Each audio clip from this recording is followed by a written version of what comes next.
All right. Good morning, everyone. Good morning. My hope is that we're coming in clear. It looks like just having a little bit of difficult technical difficulty, so I'm working on that. Um, but hopefully, you all can see and hear. And I'm gonna somehow later try to get it on my business page, but it's on the private page this morning. So it is also on YouTube. So I will try to share that link as well. But this morning, we are talking again with uh, Miss Yvonne Brooks, who has been here a couple of times, and I'm always excited to have a conversation with her. She is um, so many things, but she is. I'm going to allow you to allow her to give you a little bit about herself. But for those who have not had the opportunity to hear her, but she is a therapist. She works very diligently to provide care to young and old.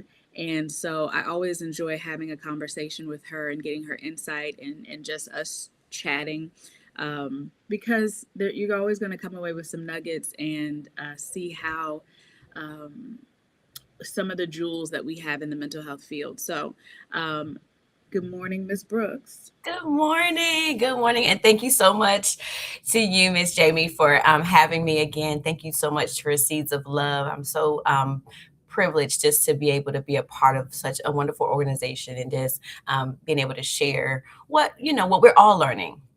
Yes, I believe that absolutely. we are all learning day by day. And, with the things that are happening in the world, we're all also adjusting, right? So, I'm just happy to be able to be on this platform and be able to share a little bit of my knowledge and the time that we have together. So, yeah, a little bit about me. I am a mommy, I am a Yeah. wife, and I love those two jobs that God has me. And these are the highlights of my life. But more on the professional side, I am a outpatient mental health therapist, mental health professional. I am preparing for licensure, and I look forward Yay. to furthering my education and knowledge as I step into that realm of my career. And so I look forward to, continuing to serve definitely in our therapeutic space. But then I think that I can go on to do so much more because that's that freedom and that flexibility of being able to share now on a larger platform. I'd love to teach. That's Yeah. I'm a lifelong learner, but I love to share my wisdom and knowledge with people because I just feel like, sometimes I'm like, well, where was this information when I was a young mother? Or, where was this Mhm. information when I was just starting out on my own? And so I want to be someone who is another resource for people to be able to use what I've learned and share it as well. Absolutely. Absolutely. And I'm excited as you prepare to sit for your exam and just all that you're going to continue to bring and even more to the field. And so this morning we are talking about our youth this morning. And I think I've shared many times before. I no longer provide care to youth, but in the therapeutic aspect. But I think that they are a population, one that we need to definitely be paying very close attention to. And Miss Yvonne does provide care to those who are in that age bracket. And so I just wanted to start with a little bit of some statistics, right? What's happening? What are we seeing in the mental health in regards to youth and adolescents? We will qualify 12 to 17. Well, if we start there, what we're seeing in that particular age bracket, and some of the I'm going to look down at my notes, but some of the what we would consider trends in mental health or what we're seeing consistently over a course of time in mental health.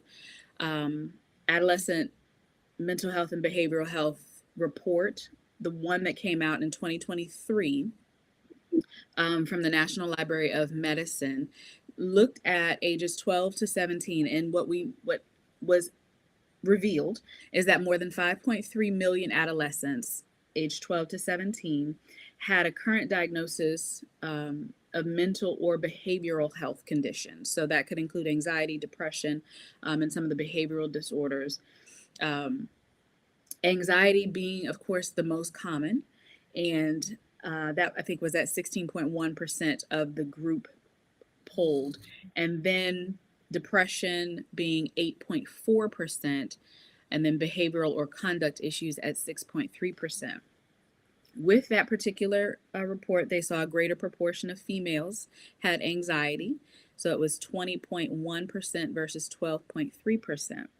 And then depression, it was 10.9% versus 6%. That's female versus male. And while a greater proportion of males had diagnosis of behavioral or conduct disorder, with that being 8.2% male and 4.3% female. And we could probably discuss why we see more behavioral diagnosis in male children versus female children all day. We could probably talk about that. Um, Between 2016 and 2023, the prevalence of mental health diagnosis and behavioral diagnosis increased 35%, surging to crisis level for this age group. And we know that the pandemic exacerbated a lot of what we're seeing. It also increased the use of illegal and legal substances in youth during that period of time. So we're seeing such a surge in diagnosis with young people. And we definitely know the pandemic had a significant impact on what we're seeing. The uncertainty of life, the isolation that young people experienced was more impactful than I think many people realized at the time. Didn't think that they had family, they'd be home, they'd be fine. But that isolation from their peer groups and a lot of other structure has had devastating impact on their mental health and their educational well-being, because we're also seeing those statistics come out as well, in that they are not performing at the level that they could be, or many would say should be for their age. So there's a gap in their education, there's a gap in their wellness, and so yeah, there's a lot of need in this area. And so Yvonne, I'll give you a little bit of time to kind of look at what do we need to be looking at? How can we move forward knowing that this is reached crisis level, and just kind of your thoughts on this area. Absolutely. So, something that I've been working through, even in my own practice, is looking at those barriers. And I think that you've highlighted some really important barriers of our time, which, Mm-hmm. one was the pandemic and all of the fallout we'll call second and third order effects. At this point, maybe we might be in the 100th order effect of what the pandemic has truly done, for our young people. And I'd like to take it a step further and say that even the young folks who were, babies or, very, very small children at the time of pandemic, you're even seeing some of it seems like there's like a ripple effect that's happening, Mm-hmm. and they are even, I hear some parents, they come in my office and they'll say, I've got a pandemic baby, and I'm like Mm-hmm. often asking them, well, what do you mean by that? And so even down to the point of them being babies at that time during the pandemic, it still has affected these children in some way. And somebody might say, well, how would they know what was going on at that time? Well, who were they with? They were with their parents. And so looking at how the pandemic affected parenthood. How did it Mm-hmm. affect parenthood, at that time? And so, so some of these barriers, and I've kind of taken on a framework of looking at the barriers, especially when I'm working with clients and understanding their unique story, because everybody has a story. Like, we all have a story, but understanding how the events that have impacted your life has allowed your story to form and become what it is, and then how does that Mm-hmm. story then affect you in present day? And so we look at things like the systemic barriers, which is kind of like the overarching, right? What are the things that are in place that you may not necessarily be touching or thinking about every single day, but these things are definitely affecting you over the longer period of time, right? And so things Mm-hmm. like, are the is the education system just kind of pushing you along because you're aging out of the grade, and so now, because we can't afford to have all these failures, because it's going to look bad on the school district, and so now we just got to push you through even though you're technically you're not ready, Mm-hmm. and maybe there are some bigger systems at play there, which now you have a gap because they're not necessarily teaching you the skill, or they're not necessarily teaching you the content. They're just teaching you just enough to pass you and get you out of there, right? And so what does that do for a young adult who's now having to get out here and figure it out on their own? Young people, right? These are young people who are like, I'm not ready. It's like, well, Mm-hmm. the school said you were, so now you passed on to the next level.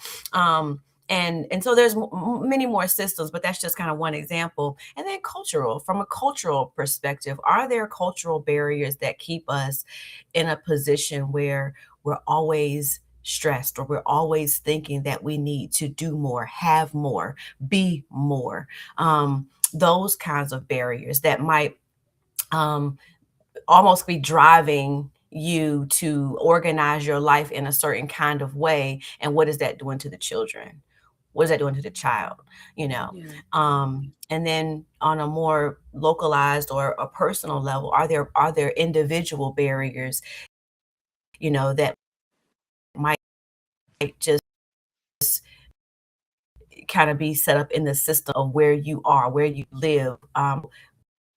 When we looking at things like anxiety, and what barriers, Mm-hmm. what are the things that keep us kind of stuck in that cycle, in that routine of fight or flight, or of consistent or persistent sadness that is affecting our everyday living, our daily living Mm-hmm. activities? What are those factors? And I don't think that we do a great job in looking at from a whole person approach. I don't think we do a good job at that. I think that a lot of times, more often than not, we're always pushing the medication, and it's like, well, have we taken an inventory of the person and what they might be Mm-hmm. dealing with on a day, what the body and the brain might be dealing with on a daily basis? Have we taken a look at that? Right. Absolutely. And I think it's so important to talk about the fact that um, medication is not always the answer. It's not Right. always the answer. Is it sometimes? Yes. Could it be Yes. temporarily? Yes. But as Yes. you said, what we what is happening that we need to explore a little bit deeper, right? Are we asking the right questions, and maybe do the people around them know the right questions to ask? Right. Right? Does their support system know, is there another option? Right? Or is it trusting that the professional is giving them exactly what they need? Right. And I think that's sometimes something that we have to look at too. Again, we're in the mental health field. I'm not against medication at all, but ask the right, asking the questions of what else could be done. So when you're thinking about what else needs to happen or be discussed or occur, what are some of your thoughts? So another tool that I use in my practice is, I look at things from a like what's in the house perspective, Mm-hmm. right? And I like using this because it's something that we can all kind of use, and it's like a self inventory, for lack of a better term. It's like a self inventory, and you can even bring it into like it's like a family inventory of like how does our individual family function, because the Mhm. child who we're talking about, who we're centered on, the child comes from a home or a family, right? There's some kind of system that this child is used to operating within. And so Mhm. what is within that framework? What factors are within that framework? And so I actually do this in practice, and those who are listening, I'd encourage you to even utilize this and kind of do a self reflection. And if you want to do it with your children or with your family, it's a great tool. But for example, you take a blank piece of paper and you literally draw like the framework of a house, right? Put your roof and Mhm. your all of that. And then what we're doing is we're taking that house and we're slicing it in half and we're opening it up so that you can really see the rooms in the house, right? And even mentally, if you can kind of conceptualize it, even as I speak about it, what is within the house? When you walk into a person's home, you can see a lot about who they are, right? Mhm. Based on how they keep their home, how the colors that they use, or are the windows, are the blinds open, are they closed? Do they have clutter on the floor? Has the trash been taken out? There's a smell that comes. So all of these characteristics, right? And so if we take that and use it metaphorically to look at our own, the dynamics of our own house, Mhm. right? You can look at things like, how do the parents function? Mm. Is it a single parent home, or do we have a blended family? How do the parents function? What's the hierarchy in the home? Right. Are there grandparents living here, and the grandparents are a part of the system? And then, what do we have, three generations in the home, or is it just a two? Are there other family members living within the home who also exercise authority, and maybe that authority is different than mom's authority? And so now Mhm. I'm kind of confused as the child, because I have to listen to both of them, but they both have two different ways of telling me how to do something, Right. so it's all of that, right? And so what does that do internally to that child? What does that do to the mind of that child? Mm. When so, or when dad comes home, I already know he's going to be tired and he might be in a bad mood. So let me get out the way. And then you wonder, why does a child spend so much time in their room? Well, there's a reason for that, right? Mhm. Okay. So we're always taking the inventory and understanding what's going on within the home. From Yes. and we're looking at this, if we are going to focus on the child who we're treating, we're looking at it from the child's through the child's eyes. So Yeah. from the child's lens, right? So what's the parenting dynamic? What's the hierarchy? Something else that I'm going to kind of go down the list of things here. So I like to give a little bit of Mhm. example, but I'm going to try to go down the bullets here. All right. Is there a space for reflection and calmness? Okay. Mm. Remember when I talked about those three layers, about the systemic barriers, the cultural barriers, and the personal barriers, right? Sometimes in our cultures, especially now today, it's always about doing more. And Yeah. sometimes it's doing more so that we can show who we are or what we have or what we're into, right? We want to Mhm. put everything on display. That's a cultural barrier. I mean, it's good in a way, right? Within Mhm. within its limitations, but it can be a barrier because now what does the child see? The child Yeah. sees, well, I've got to do this because mom wants to put it on camera, or I've got to exercise this because mom wants to show this off. So I've got to be better. And there's an internal competition with self, because I got to be better. Mm. I got to do more. It makes mom happy, or it makes dad happy and excited when I'm doing more or I'm doing better. So now even my best right now isn't good enough because I didn't get what mom or dad likes to see, straight A's. Mm. Or I'm out on the soccer field on Tuesday, and I'm out on the baseball field on Friday, and we have a game. So all of those things, because mom and dad are cheering, and this is what makes them happy. But when I say I don't want to do these things, now they're sad, they're not happy. Mm. And so then Mhm. there's an internal barrier to say, well, I can't just not do, I have to do, and sometimes I have to overdo. even when I don't Yeah. feel like it. So is there space for reflection and calm in the house? Mm, And what does mhm, that look like? And for mhm. some kids, there's just not enough of it. Yeah, absolutely. The next thing I highlight is schedule and routine. Is your child able to predict the schedule and the routine, or is it always something else Mhm, different? It do we have any does a child have any predictability? And predictability means that this is what they know is going to happen. If you ask that child, well, what do you normally do on Tuesdays? And they're like, I don't know, whatever my mom says we're gonna do. It's like, mhm, oh, so mhm. whatever the family says we're gonna do, we're just gonna do it. Where and at 12 and 13, you definitely want to establish a nice routine, a nice system of what is the schedule, so that way they care, and they can carry this on right into their post secondary careers. So once they graduate high school, they already know I've got to maintain a schedule because it's what I'm used to.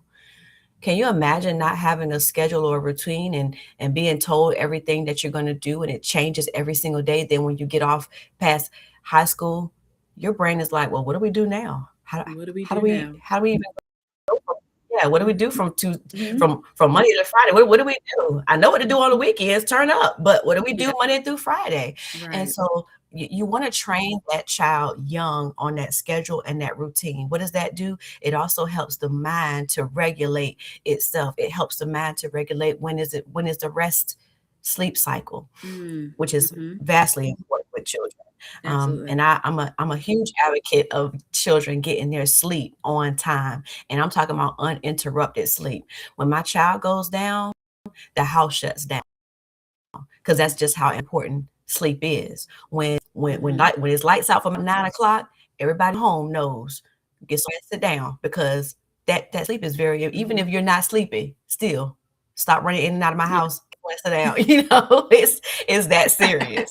Yeah. Um, Mhm, and then we talk about healthy nutrition, right? Health and nutrition is mhm, really important because,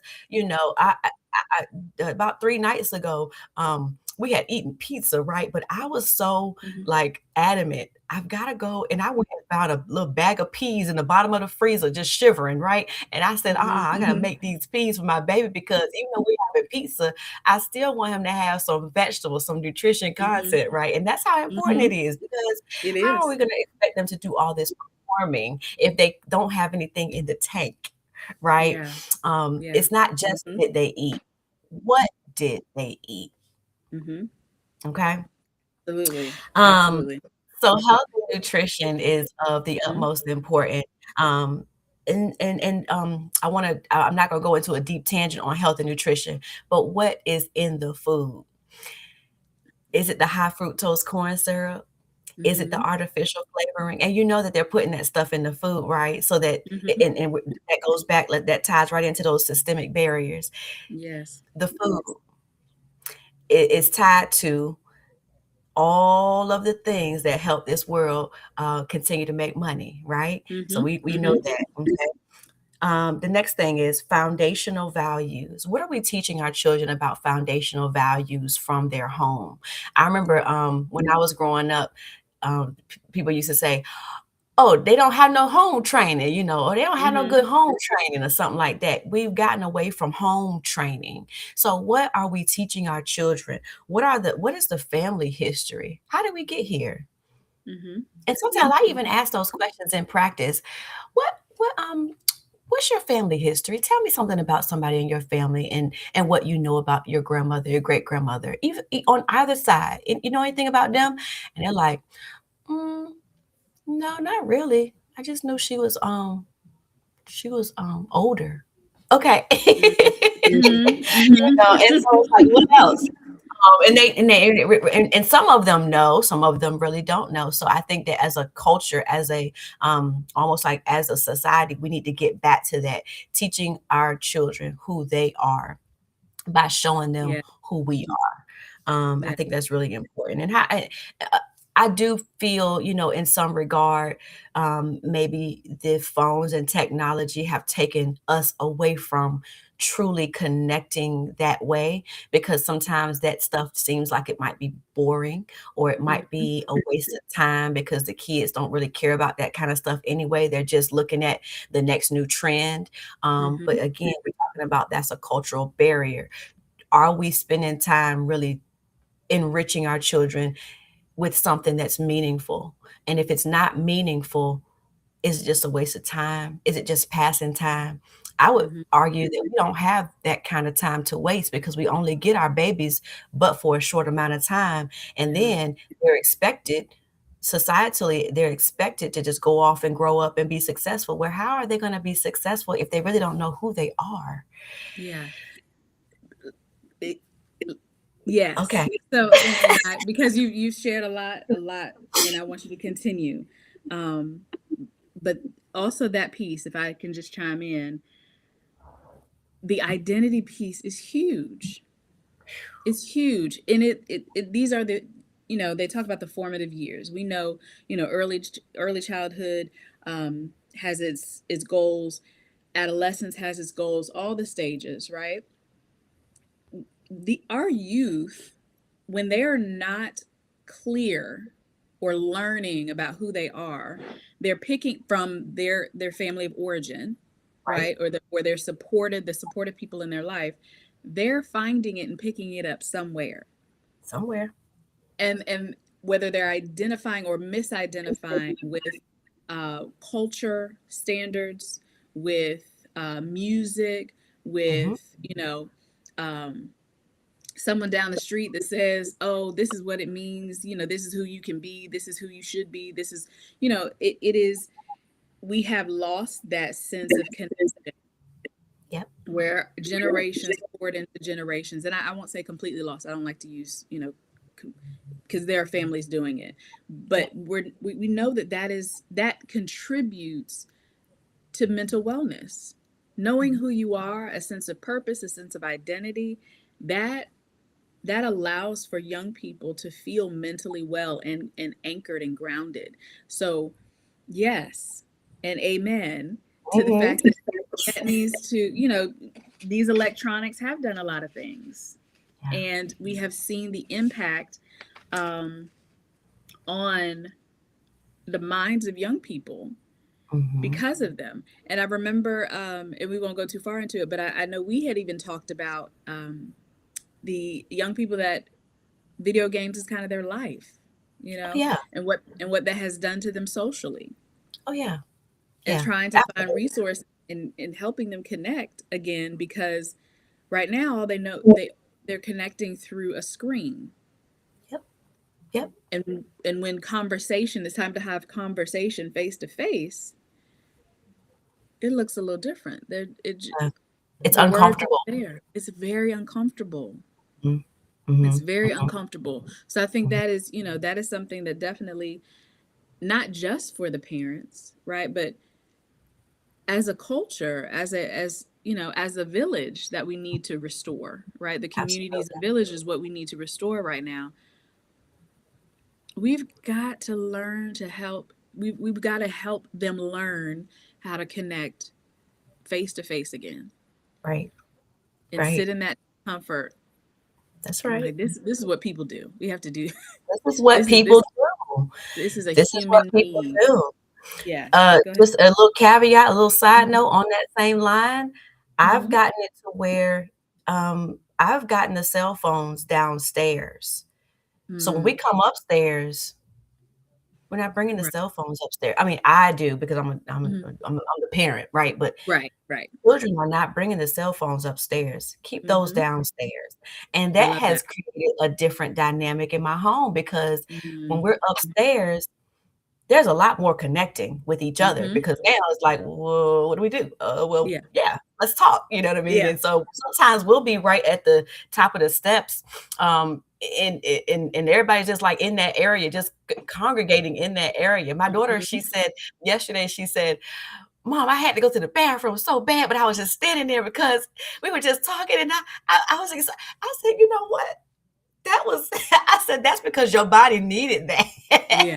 Yes. Your Yes. body needed that connection, Mhm. and so we were just, Mhm. and I find that that has and it, of course, I'm in the mental health field, and so I'm always looking at things from like, "Hmm, oh, what is that doing? Okay, Mhm. okay," and it brought something out in me that I was just like, "Okay, I should have did this a long time ago." But, when you know better, you do better, and that's why I think it's important that we continue to have the conversations because it does. It will something will resonate in your spirit, and you're like, now that's a change I can make. Yeah. You know. Yeah. Um, Absolutely. Absolutely. I okay. just had to jump in there. Go ahead. Okay. Okay. No, I appreciate that. That was good. And I know we always kind of go on our little We do. We squirrel do. moments, but and so that was foundational values and family history. We need Mhm. that. And then let's talk about just support, just general support for the child. What does that look like from the child's perspective? There are times where I am asking my children, what kinds of things do you need mommy to know? What are the things that you need from mommy that can help you? And when they say, I got a project coming up. My little one, he brought. I got a project coming up, mommy. I gotta make a habitat. And I'm like, okay, well, Mhm. what can mommy do to help you make that habitat and make it be the best habitat it can be?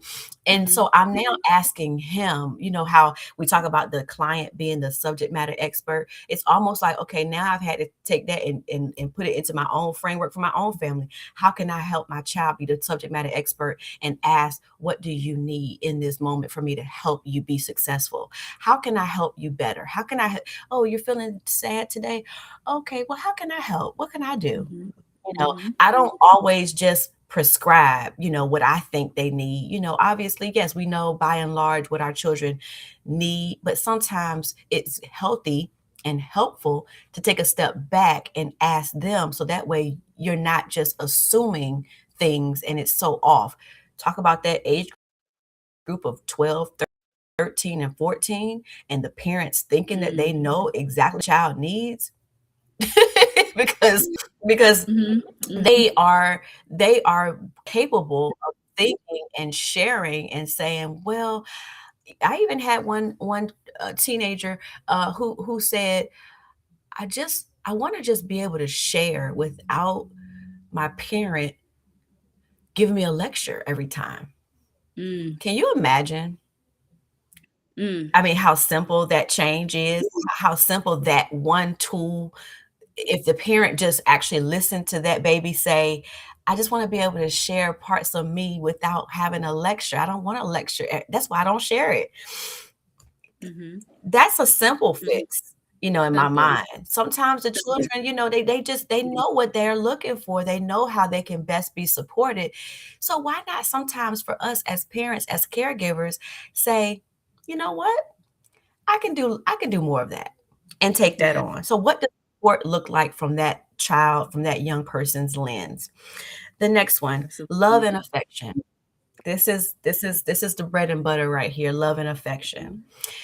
I want to share something about love and affection, especially for the folks who think, and this kind of ties into my last point, for the folks who think that a child who is dealing with a diagnosis such as ADHD and autism, Mhm. for the parent who thinks that more lecture, I told them, I keep telling them, I keep for those parents, I want you to really like go do a deep dive into how the brain functions when a child has that diagnosis. I want you to do a deep dive because it's not always lecture and keep telling and oh, by the way, the louder you get, the more you think they don't understand. No, I want you to think about the way that you approach our children with those diagnoses in particular, Mhm. and across the board, but specifically those diagnoses, but across the board, because love and affection sometimes is is a Yes. okay. These are the things that, in our in parenthood, sometimes, yes, we do get frustrated. Me included, right? We do get frustrated, and that volume tends to go up a little bit. But I want us to be able to check ourselves when we see that we are. kind of losing our control. We're losing in our tone. We're losing that love and affection. A young person, a child, can't still feel that love and affection because they are only feeling the frustration and the irritation. Yeah. Those are the things that work against us when we're talking Yeah. about forming that parent-child bond. The love and Yeah. affection has to always be there, and it can't be, "I'm gonna yell down your throat and put these words down on you, and then in the next hour, I'm gonna expect that you're gonna be love and affectionate." It just is we don't operate that way, okay? None of us. None of us operate And that way. you might cover this. Go ahead. Okay. No, go ahead. I don't want you to lose that. Okay. Okay. I was gonna say, and specifically with these diagnoses, right? Um, there is rejection sensitivity disorder that is that is attached to diagnosis of ADHD. It's also experienced in those who have autism, right? And so a lot of times what you perceive as correction and discipline is not always interpreted as correction and discipline because of how their brain is wired. So that immediately it hits as criticism and judgment. And so their response to it is not always what you think it's going to be because they have not digested it in the way that you think it should have been. They when the ADHD mind or the that mind is a beautiful mind. That mind also is wired in a way that has some challenges with taking in specific information and emotions in the same way that we do. And so they're very prone to feeling things so deeply and intensely. Their emotions are intense and deep, but also they're so sensitive to rejection that even you saying things like, I don't have time for that right now, is Mhm. I don't have time for you. You're bothering me. Yep. Don't bother me. Leave me alone. Right? Mhm. It hits in a whole different things you didn't even say, but Mhm. how it feels is Mm. completely different. And so taking a different approach is important for children that have these diagnoses because you're saying I'm just telling them what they need to do. They just need to listen. They just need to all they hear is you're the problem. You're the problem. You're the problem. You're the Mhm. problem. You're the problem. Fix yourself because you're the problem. Mhm. And you don't even realize that they're growing up with the mindset that they're the problem. And I think there's research on because of how they respond to things and because of how they process information, they are likely to experience I can't remember the number. Oh, I wish I remember the number, but it's a higher amount of criticism before the age of 18. It's almost triple Mm. because they're always receiving feedback about how they're responding to things, how they're thinking, how they're reacting, um, what they're forgetting, right? And so if you think about this child is now receiving information in a way that you're not, especially if you don't have a diagnosis as an adult, which Right. a lot do, but just Yeah. They as don't an know. adult, I don't Mhm. know. Um, the child is now experiencing a level of rejection that you don't even have knowledge of because you think you're just parenting and correcting, and what they're taking in is nothing's right with me. And so the love and affection, it is medicine. It It is is and it and it's not the love and affection, again going back to what you said, the support from their lens right. is not what you think it is. Mhm. So yes, go ahead, Mhm. but that Mhm. No, that's real. And maybe that needs to be in the center. I put support in the center, but they almost can kind of they go can right there together. That mm-hmm, love and affection. And granted, there are some sensitivities to the affection, but again, mm-hmm, and that's the reason why I want to make sure that we're talking about this as a self inventory, or this is your Mhm. individual family inventory, because Mhm. only you all know what's within your home, right? Within your home structure. And I want Ab you to, especially if you have a child with a diagnosis, it is imperative, if you have a child with with a diagnosis, um, you want to kind of take a moment, to do a nice deep dive on credible sources to Mhm. learn about this diagnosis. Don't always leave it up to the professionals to tell you everything about, because we all are meeting with your child or you 1 hour out of a week. And Right. let's say even with your providers, your PCP and your providers, your specialty care, you're only meeting with them for maybe 30 minutes, maybe once every couple of months. That's Yep. not enough time for us to give you all that you need to know about this diagnosis and how it might affect your child. We can give you some tools. We can't give you every tool because we want to make sure that you're using what's practical for you. So if your child Mhm. has a diagnosis and you are taking your child to any kind of treatment, it is going to be imperative on you as the parent. This is how you support your child also, right? This is what support also looks like, is that you might want to pick up a nice book or a manual, or you might Yeah. want to pick up something that will help you gain more information. It's not always looking at a little 30-second clip of what to do. Please. Stop doing that. Please. It's not looking at social media and saying, "Oh, I'm gonna use this. I'm gonna do this." No, no, Mm. that's not enough. It's Mm-mm. it's not enough, and sometimes it's not even accurate, okay? So I want you Correct. to think about credible sources that you can actually take on and learn about your individual child's diagnosis, okay? So love and affection is medicine. That's important. Mhm. Stability. Absolutely. I want to talk about stability in a more general term, but we Mhm. can do a nice deep dive into stability, because we could be talking about financial stability.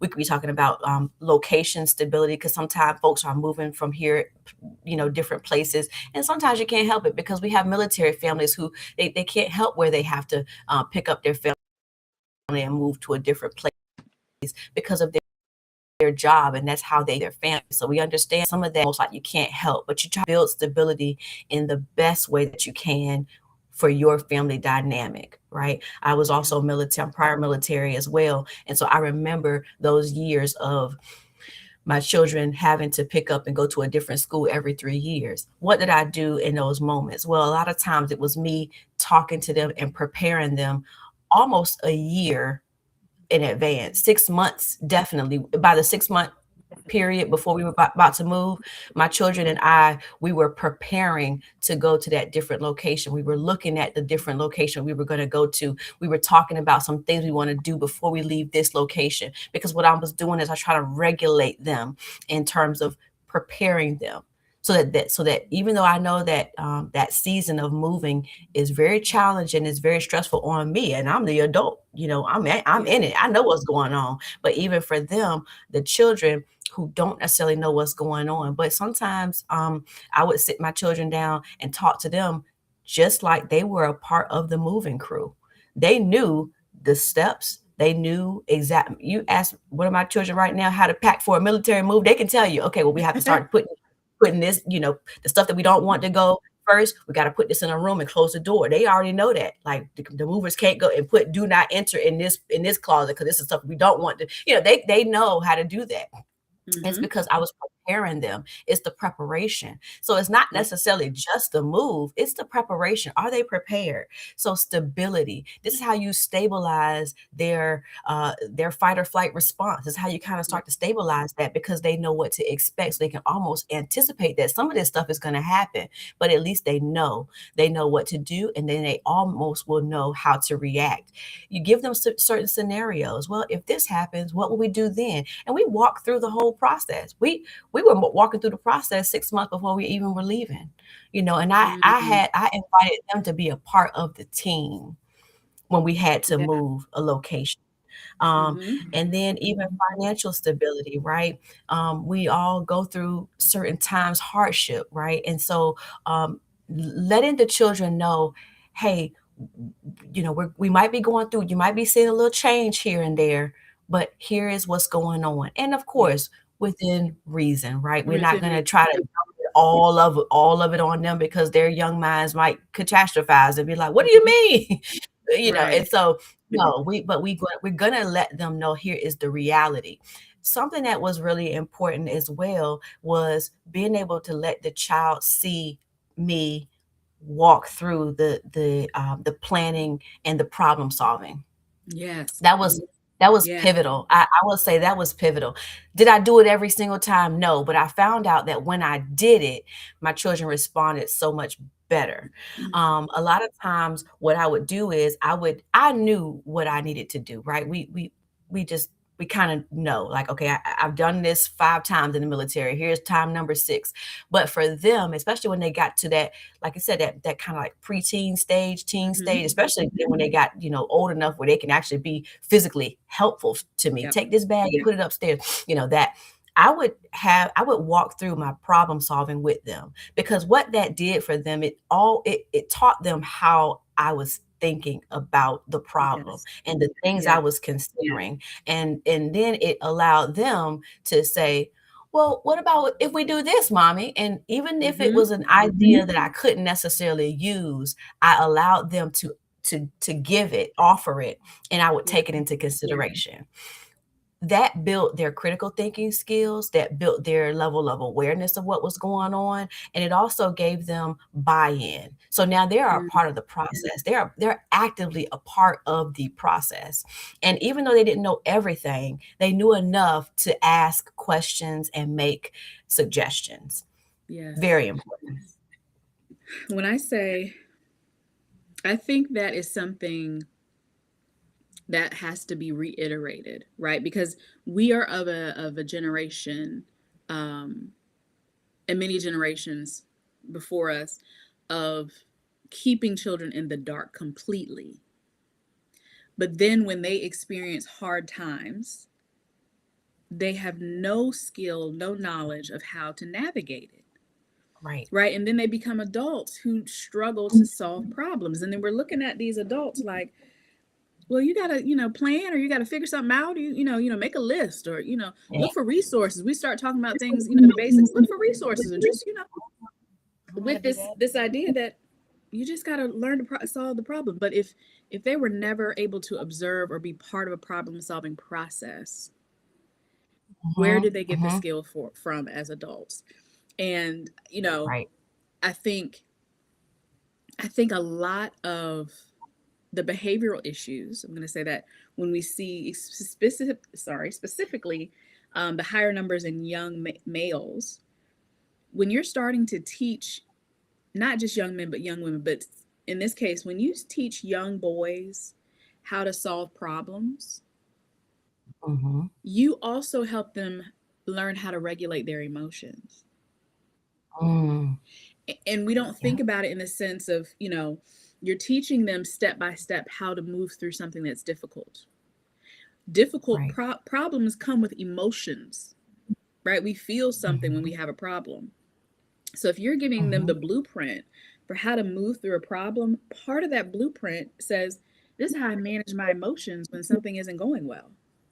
This is how I Right. take not even necessarily control, but I start to take ownership of the parts Mhm. that I can do something about, right? And we don't, Right. sometimes we're just, go away. I got to figure some things out. I got to figure some things out. But if the conversation is, hey, mommy is going through this, or dad is going through this, and you may see, like you said, you may see a little change, and because we're working on trying, I'm just going to use, we're working on trying to get the roof fixed, Yeah. and so Right. we're just working out some, trying to call some people, but also maybe set aside some money so we can get the roof fixed. And like you said, it may be, well, I can save my money. It could be a little stuff, but they're Right. starting to learn Right. to critically think about the issues Yep. that they're going to have to critically think about when they get older. And I think we have Mhm. seen such a uh, we've seen a loss of that. We've seen a loss Yeah. of that, which has led to a lot of young people seeking other And I think that's also part of the increased substance use, to Right. manage the fact that they don't know how to figure out the problems. They don't know how to work through things. Yeah. It's just overwhelming. Mm-mm. So now I'm going to, Yeah. if and I we talk about it all the time. Friends talk about it all the time. Loved ones, we smell weed everywhere. Yeah. Everywhere. It's I've everywhere. never smelled more weed in my life. Right. Driving on the interstate. Why do I smell your car? Right. Why do I smell it? It's so It's so strong. strong, right? And so everybody is in this space of numbing, and I'm not Mhm. minimizing, because there's a lot that has happened, and a lot that we're enduring, and a lot that we're with. Yes. But also, Oh, yeah. you're seeing individuals who don't know how to navigate this, don't know how to navigate Mm-mm. simple problems. I'm not talking about the worldly problems, but Right. even Right. their simple Mhm. basic problems. And that, of course, that still connects to the fact that there are a lot of systemic issues when it comes to the fact Yes. that people are not financially able to manage things. They're the Right. income versus the expenses right now. Everybody is Right. numbing, but critical Yeah. thinking, problem solving skills, I it's missing, and it is definitely needed. It's definitely needed. Yeah, and how do we do that in our Yes. family? How do we do that as a family? Because we're always looking at, individuals, and yes, we individually go through problems, but how do we bring that into the family, into the fold of the family, so that we can all be a support for one another and help each other navigate? Because some of the things that, and even as me, as the mother and the epicenter of the Hmm. family, I will say that there are times where I've thought about every possible thing I can, and it never fails. When I bring it back to either me and my husband talking, or either me and the whole entire family talking, there's always a new idea. Exactly. Exactly. There's always something I haven't thought about, or somebody says, "Well, have you heard of?" Or "What about if we just don't do that?" And I'm like, "Oh, that's an option. We don't have to go. Oh, Right. That's an option. okay." Yeah. Yeah. That's not good. And so then, and that further fosters connection. Yes. It further fosters the support. So everything that we're talking about today, and I know we're about got to wrap it up, but got three more that I want to just three more. The Hmm. stability. Absolutely. The next one is the pro social Hmm. skills and community. And so what this is more Mm. talking about is how do we connect, what are we doing to give back? Are there things that we are connected to outside of the home as a family that we support or we do? Are we supporting the school can drive, to give back to the local food bank? Do we go out and volunteer our time and our energy, our efforts at different organizations for different causes? What does that tie into? That ties right back into our foundational values. And it's not just teaching our foundational values, but it's also putting it into practice. And so how does a child make that connection that we have these values of service and loving our neighbor, but then what do we do with that? What does it look like in practice? Are we volunteering? Are we giving back? There was one point in time we were stationed at one location, and my children were able, when they were younger, right, learning how to read. This might have been dating us a little bit because it was before all these constraints happened. But we would go in the nursing homes, and they would allow us to come and read books to some during Mm. activity hour to some of the elderly. And so I would use that as an opportunity, one, for my children to develop some leadership skills. Two, that was a kind of facilitating that pro-social skill within the community, giving back, right, Hmm. volunteerism and things like that. But then two, that was also a time where we would spend time together, and we would enjoy just doing something for people that we just didn't know. Intrinsic Mm. reward. Absolutely. And so it was amazing. And then community. How are we connecting to our community? Do we go to the library anymore? Oh my goodness. Do you remember those days? Yes. Yes. Bag Yes. of And books. A so, bag of right, books. a bag of books. Do we go to the Hmm. library anymore? we want to bring back that sense of community and getting our children to understand. Because I think we went through a phase of, and rightfully so, went through a phase of, oh, we don't want to get out in the community because there's a lot going on. We got to keep you safe. Stay in the house. Don't go outside. Mm-hmm. If you see a van, run. That kind of thing. And so we want to get back to where we are spending time in our community, right? Going to the Yes. library, going to the park, going and doing Yes. things in the community. Because when we ride past certain places, my little one now, he'll say, Mommy, remember we went to that park and we played out, And I say, Mm-hmm. yeah. And he meeting friends, making friends and things like that. I wonder if those little girls are going to be at the park this Friday. And of course, I know they're not, but I'm Right. wanting the optimism going. Mm-hmm. Let's figure it out. Let's see, and things Mm-hmm. like that. So meeting new people in the community, and then the Yeah. last two. One is spiritual connection, and Mm-hmm. maybe we'll leave that for last. I know we want to talk about that for a little bit more. Okay. I want to say conflict management and problem solving. We kind of Mm-hmm. talked about that a little bit. But conflict management is something that I think that we as a family don't necessarily do well. It's like it's my way or no way without Mm-hmm. any there isn't any compromise Mm-hmm. anymore. Or I don't say anymore. I'm gonna say there's a lack of compromise. Mm-hmm. I want to say that in conflict management, we need to learn how to utilize our authority without stifling or stunting a child's development, growth, and understanding about conflict and what it really means to compromise. I Mm-hmm. compromise sometimes as a parent. I don't always compromise. I compromise sometimes as a parent. Mm-hmm. And Absolutely. when I am compromising, I'm compromising as a way to show my child that I can. Um, and Absolutely. so that's really important to do that. A- Am I a perfect parent? Absolutely not. My kids will attest to no, she crazy.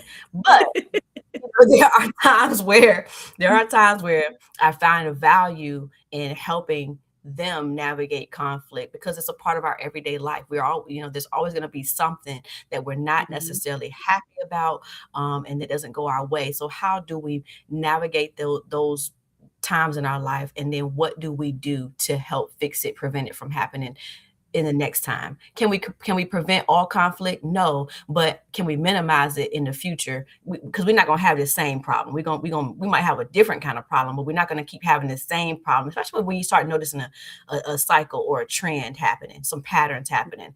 What can we do to minimize this? And maybe it could be that we distance ourselves from these friends, because these friends are causing me and you to have this conflict, and it's not Mm-hmm. healthy for me and you. So let me distance myself from, or let's us distance ourselves from these influences. Mm-hmm. If we're having a hard time getting out the door in the morning, maybe a part of the conflict might be because we're doing too much at night, Yeah. Yeah. or maybe That, we're that. not doing enough to prepare for tomorrow, and things like that. So Mm-hmm. understanding how to minimize conflict or how to manage conflict is really important, and problem solving, which we already talked about. But what's in the house is the question. So then Mm-hmm. the last thing is our spiritual connection. Mm-hmm. And with spiritual connection, it's still a part of identity formation and who we are and the values that we have and the things we think are important. But spirituality helps a child navigate through so much that we Mm-hmm. can't overlook that, Cannot. Cannot. Ever.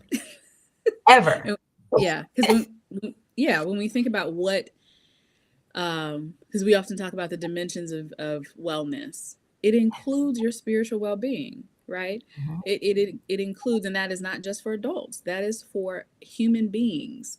And so even, I mentioned the trends in mental health, but they're also, we've seen an uptick or increase of interest in spiritual, I'll say spiritual engagement with youth since the mhm, pandemic. mhm, And so what has been revealed is Gen Z is so much more open to spiritual conversation. What we also notice is that they're not necessarily all running to traditional methods of spirituality or religion. Right. So they're open to this dialogue um, of spiritual concepts, but the how is not what we've always seen, right? It's not going to church on Sunday morning. It's not church attendance that they see value in.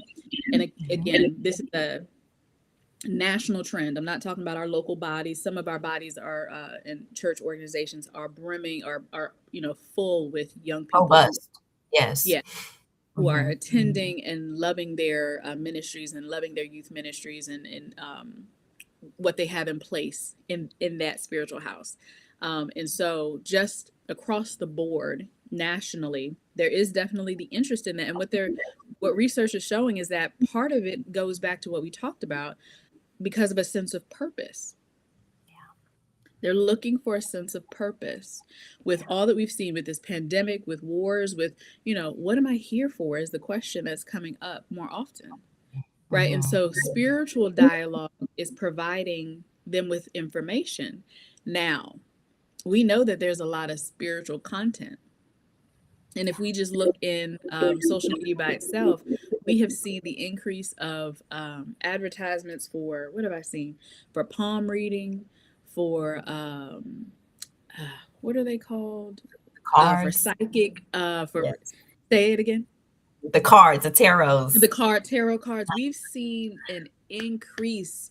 They are Mhm. marketing like they've never marketed before. I was in a parking lot. Um, actually, I was in a parking lot in off military. I was going to a store, and a woman was walking around passing out. You know how they put flyers in your car, and she put one next to a car that I was in. And I was just being nosy and looked, and kind of looked, and Right. What is that? it was for psychic readings. Mhm. She was putting Mhm. them on everyone's car so you can get a psychic reading. And then Mhm. she started to come to my car, and I was like, no, thank you. No, And thank you.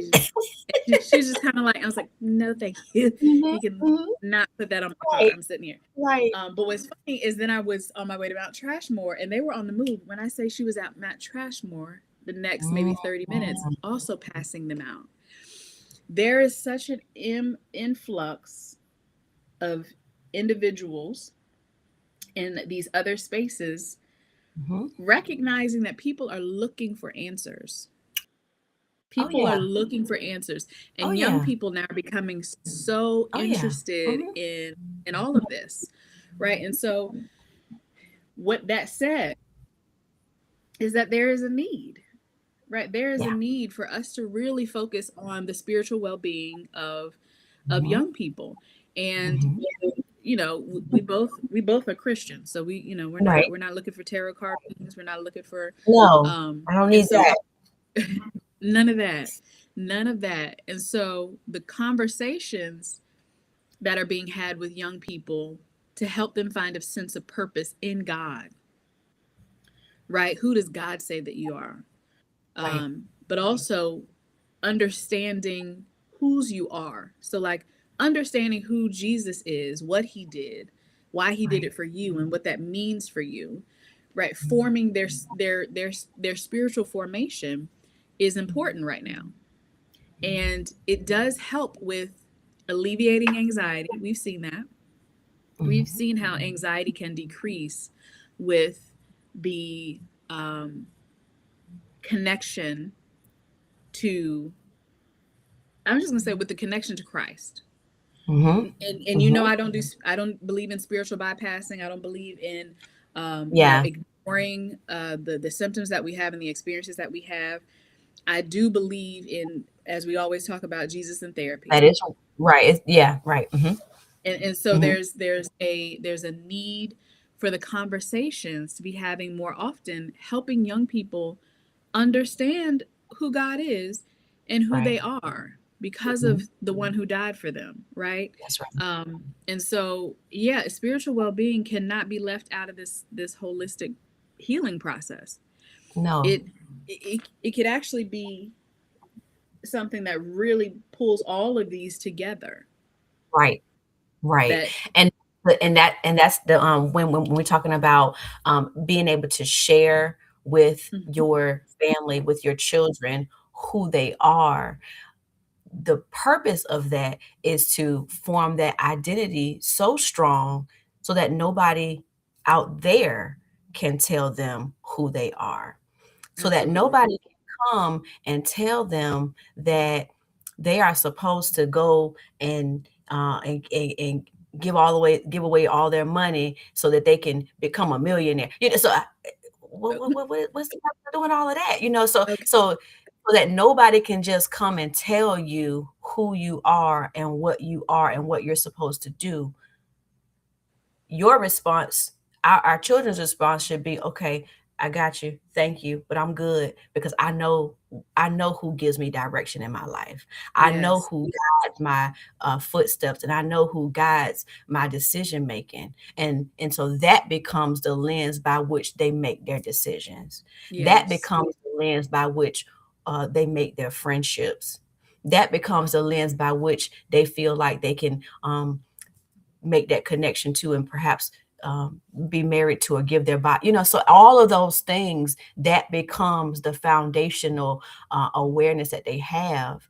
And then they can make decisions based on that because you've taught them that. They have that home training. They have that foundational background that they've been taught from home, so that they Yeah. don't go out there in the world, or they're not in the privacy of their own home, scroll on social media, and something come up, and they're like, "Oh, I know that ain't true because my mom and my dad ain't taught me that." So Right. Right. so they don't just get what we call bamboozled or swindled Mhm. into believing something that doesn't identify with their own personal and familial values. Yeah. Yeah. Their foundation.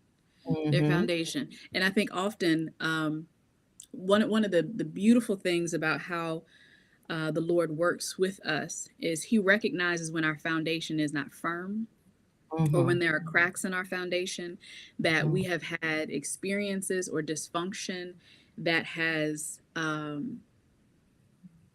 placed those cracks in our foundation, in our belief system, and Mhm. He will take us through the process of healing that foundation and restoring it to one that is solid on Yeah. Him, right? Mhm. And I've mentioned it before in the past. I often think about the story of Joseph in the Bible with his brothers who threw him in the pit. Because how do you navigate what we would consider nowadays dysfunction? Brothers just kind of talking. Let's go ahead and kill him. That's dysfunction. What is going on? Right. He's the favorite. Let's Right. go ahead. We Right. don't leave him here. Leave him here to die. And one of the things that I see, and this is Jamie, what I see when I read his story is that Joseph had was having this conversation with God. He was dreaming. He had this spiritual language. He was dreaming. God was Mhm. speaking to him, from his youth. He grew up knowing the voice of God, right? And so because of Right. that, this is Jamie again. It's Mhm. hard. It's hard to shake that foundation when you've had those experiences with God, Right. Right. right? And so Right. even after the fact, because if my brothers came back and I had grown up and doing well, and you come back, it's you got to have that hard work, got to be done for you to say, Right. to not seek revenge, or to not turn away from them, or let them, you let me die. What are we doing? Right. I'm gonna let you die Right. too, right? But he knew who he was in Christ, right? He I had knew a who he was. relationship Mhm. that allowed him to, when he saw his brothers, that allowed him to love on them. Love He had some anyway. stipulations, but he loved Mhm. anyway, right? Right. Right. And so spiritual foundation is So incredibly important. important. So important. And from a young age, And because that yeah. that that spiritual connection, something just popped in my mind just as you were talking. It will be the restraint that young people will use for the rest of their lives. There's only Yeah. but so far I'm gonna go. I would hang out and go and be with my friends and hang out. I mean, what we call running the street. We run the street when we were young, but it's only but so much I'm gonna do now. Hold on. Okay. So, That means, and yeah, even you that, are I going can out be there. out and I can be having fun, but it's only but so much I'm gonna do, because Mm-hmm. then it starts to eat away and take away from what I know is the right thing. My Absolutely. moral compass, There you go. it starts to tap on that and say, hey, you know what, we weren't taught that we don't do this, you know. And so even down to the certain clothing that you wear, Yeah, it's gonna be only but so far we gonna go, you know. and absolutely. and and that, I could probably go on a tangent Go for a little ahead. bit for this. I'm just speaking in terms of our what we are taught from a young Mm-hmm. age, right on into adolescence, and what we carry into adulthood, and who makes us the Mm-hmm. adults that we are. Yeah. That spiritual foundation cannot be overlooked, it can't be ignored, and it can't be dismissed and avoided, because if we do that, then it's almost like, well, what are we telling our children where the stop signs or the yield signs are, Yes. Yes. you know? That restraint. Um, Hmm. and I think it's funny because when you say that, I think of me as a child, and Hmm. there's just some things, no, I'm not going out there, or Y'all go y'all ahead. going, leave me in the car. Right, right. I'm not, you know, um, Right. there are just some things early, and part of that is parenting, but also it's your parents and loved ones in general, because we're not Yeah. bashing parents or anything like that. Right. Putting you in environments to learn that, Yeah. right? Hmm. Getting it at home, but also getting it reinforced in environments. And that's why Hmm. healthy churches and healthy ministries are important. Healthy organizations that help to shape the spiritual well-being of individuals, the emotional well-being of individuals is important, because that's also community.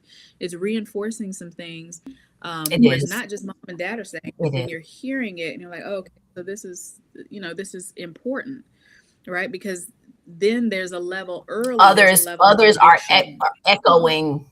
Others are echoing that what I've been taught as well. Absolutely, absolutely, and Mhm. that's firming the foundation, right? And so, if we are um, interested in the overall well-being of young people in our lives, and just those that we encounter, if we serve young people, it needs to be holistic. It really needs to take into consideration all the parts of them.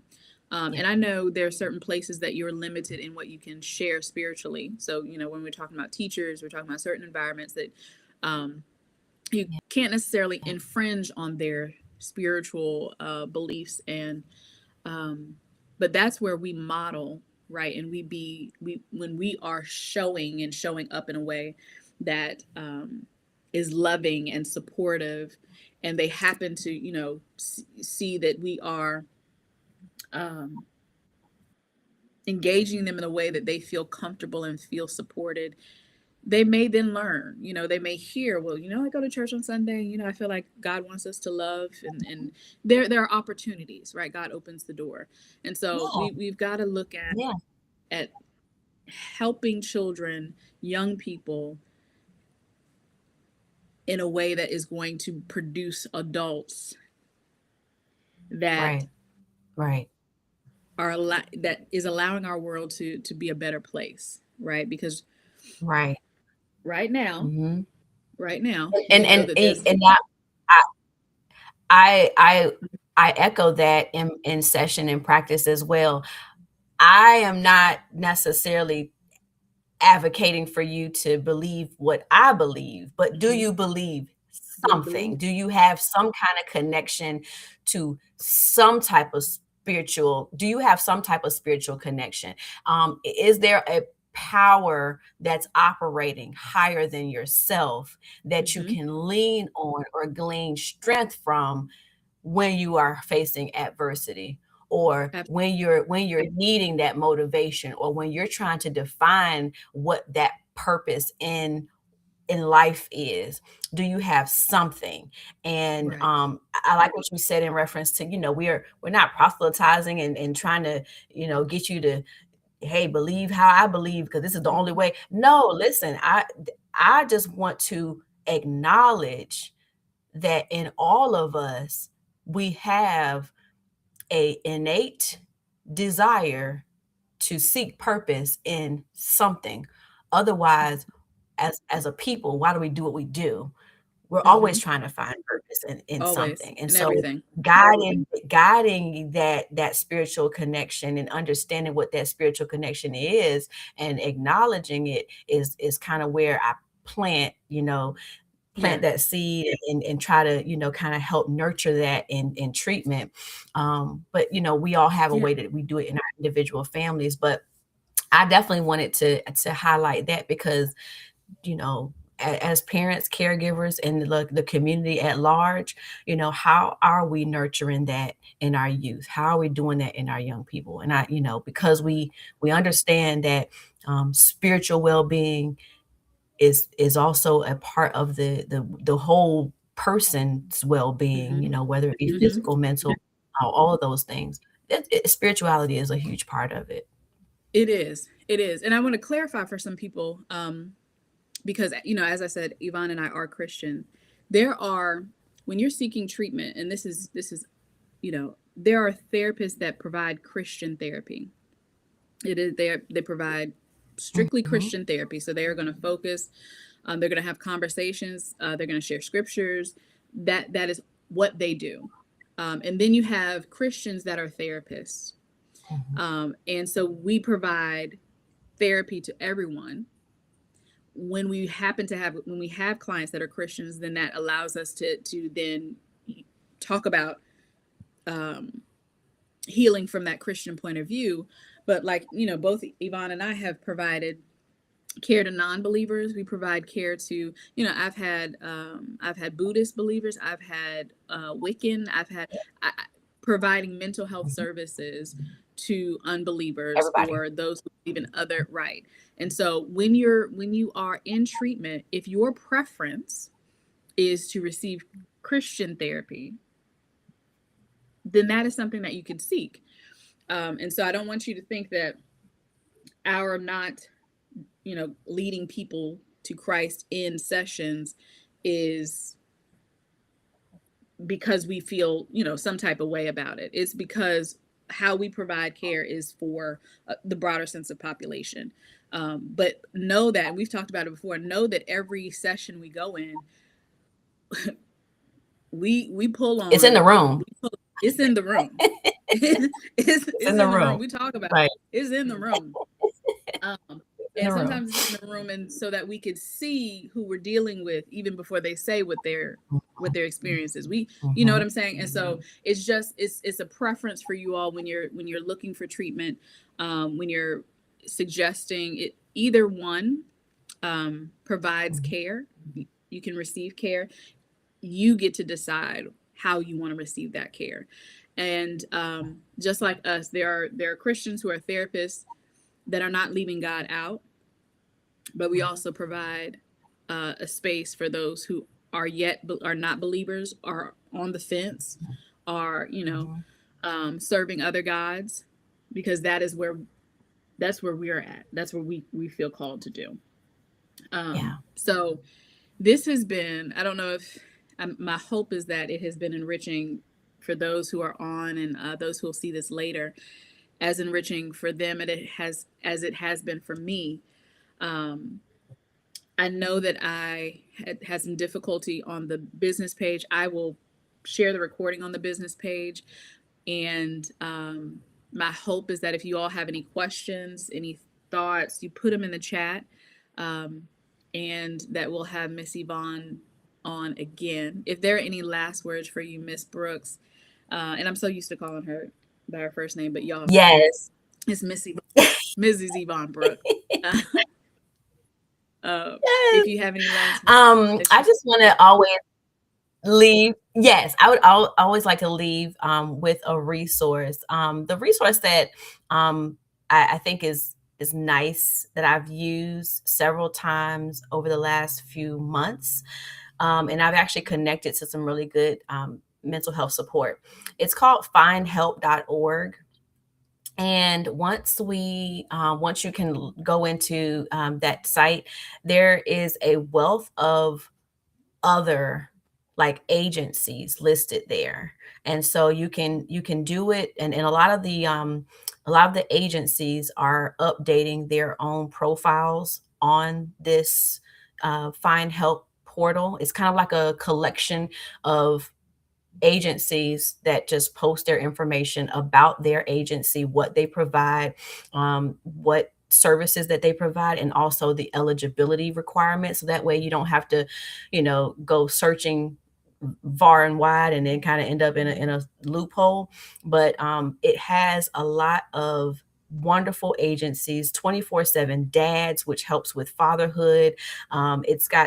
There's so much information on this site. And so what this is just a portal to the help, but it's kind of all seamless in one place, and it's in the greater Hampton Roads area. So that's the peninsula and the south side. And their phone numbers are up there, their hours of operation, the addresses, and then a little blurb about what they do and the service they provide. And so, if you're looking for help with ABA, if you're looking for help with children who are experiencing any mental health issues, challenges, if you as a parent, you want to know things that uh, you just don't know where to start.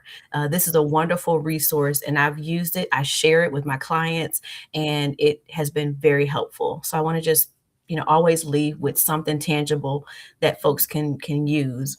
And again, I talk about the house.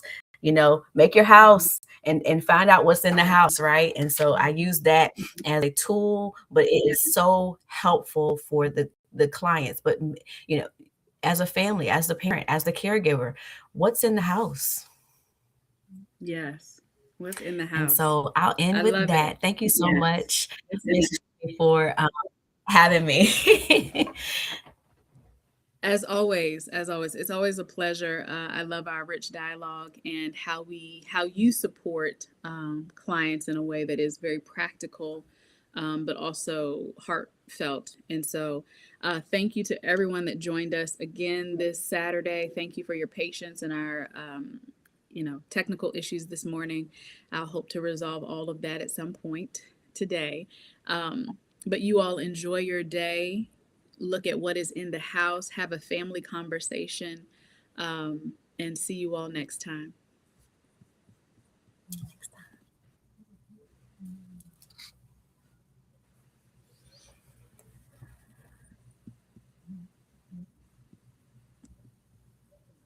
Oh, looks frozen.